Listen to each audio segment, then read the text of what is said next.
Les séances de travail se succèdent pour le bureau de la CPI. À 13 h, déjeuner de travail avec le Premier ministre Guillaume Soro et à 17 h, audience chez le président de la République. Ambition affichée, faire correctement le travail pour situer les responsabilités.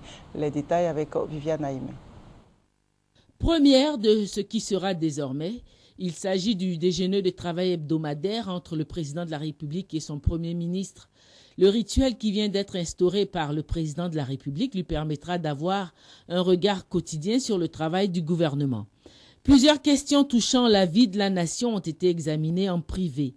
Un accent a été mis sur le séminaire gouvernemental qui se tiendra la semaine prochaine, les mardis et mercredis, sous la présidence effective du président de la République et qui sera en quelque sorte un grand oral au cours duquel chaque ministre sera évalué.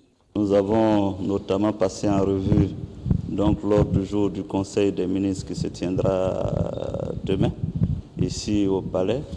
Mais nous avons aussi parlé de questions diverses, notamment du séminaire gouvernemental qui aura lieu la semaine prochaine, les mardis et mercredis, séminaire qui sera présidé par le chef de l'État lui-même pour définir une matrice d'action globale qui, bien entendu, sera expressif et expliquera aux Ivoiriens ce que chaque ministre fera sur les 6 mois à venir. Donc je pense que c'est un rendez-vous extrêmement important pour la semaine prochaine. Le gouvernement se mettra au travail et c'est sur la base, n'est-ce pas, de cette matrice d'action qu'une évaluation pourrait être possible de l'équipe gouvernementale.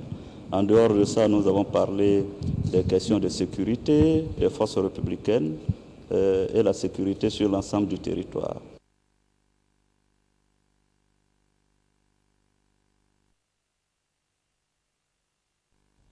La délégation de la CPI, la Cour pénale internationale, est en Côte d'Ivoire pour évaluer les crimes commis par les deux camps en conflit.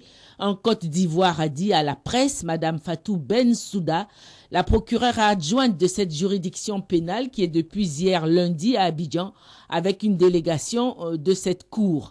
Reçue en fin d'après-midi ce mardi par le président de la République, elle a déclaré qu'elle travaillera en toute impartialité pour faire la lumière sur tous les crimes perpétrés au cours de la crise.